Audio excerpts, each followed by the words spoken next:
Hello guys, स्वागत करता हूँ आपको और एक न्यू वीडियो में। गाइस, अगर आप एक हिंदू हैं तो वीडियो को लाइक करके चैनल को सब्सक्राइब कर देना। तो चलिए वीडियो शुरू करते हैं।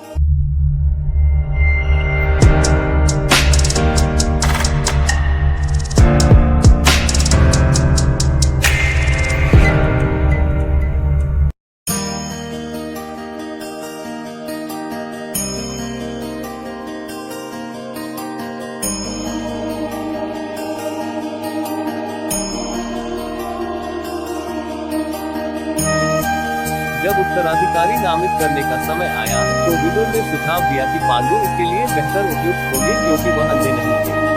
अपने जन्मसिद्ध अधिकार को खोने के दुख के बावजूद धृतराष्ट्र ने स्वेच्छा से राजपूत स्वीकार कर लिया। हालांकि इस कृत्य से उनके जीवन में बाद में अपने राजनीतिक को लेकर जुनून पैदा हो गया। धृतराष्ट्र ने हस्तिनापुर के कमजोर और नीच जागीरदार गांधार की गांधारी से विवाह किया। अपनी शादी के बाद गांधारी ने अपने पति के अंधेपन का सही मायने में अनुभव करने के लिए अपनी आंखों पर पट्टी बांध दी। गांधारी और उनके 100 पुत्र थे, जिन्हें कौरव कहा जाता था, और एक पुत्री कुशाला थी। उनका युयुत्सु नाम का एक पुत्र भी था, जिसकी माँ एक नौकरानी थी। ऋषि किंधमा के साथ हुई घटना के बाद पांडु जंगल में चले गए। अतः धृतराष्ट्र को राजमुकुट प्रदान किया गया। व्यास के आशीर्वाद से उनके और गांधारी के 100 बेटे और एक बेटी हुई। उनका सबसे बड़ा बेटा दुर्योधन उनका उत्तराधिकारी बना।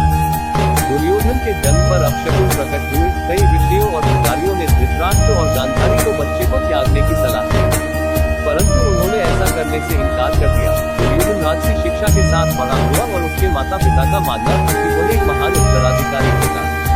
हालांकि जब पांडु की मृत्यु हो गई तो कुंती और उनके पुत्र हस्तिनापुर लौट आए और धृतराष्ट्र के बच्चों के साथ रहने लगे।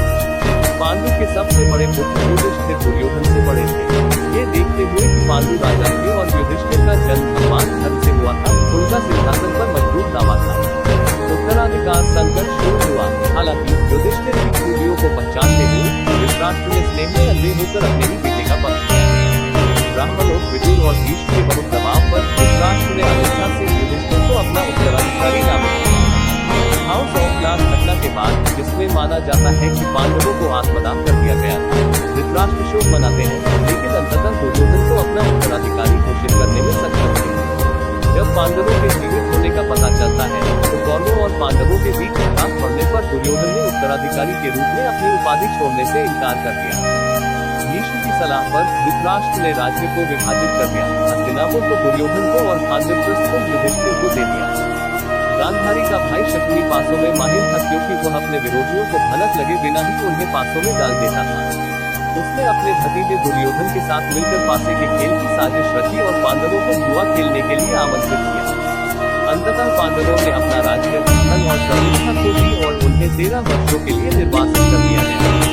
पांडवों की पत्नी द्रौपदी को दुशासन द्वारा निर्वासित करने की कोशिश के बाद दरबार में अपमानित किया गया था। जब द्रौपदी कुरुवंश को श्राप देने जा रही थी तो अंधे राजा ने गांधारी से परामर्श करने के बाद ही हस्तक्षेप किया।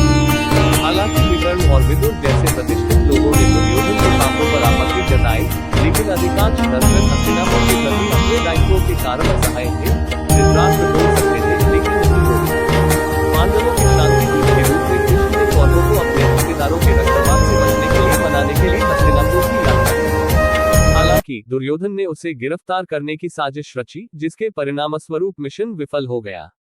कृष्ण का शांति मिशन विफल होने और युद्ध अपरिहार्य लगने के बाद व्यास धृतराष्ट्र के पास गए और उन्हें दिव्य दृष्टि देने की पेशकश की ताकि धृतराष्ट्र युद्ध देख सके।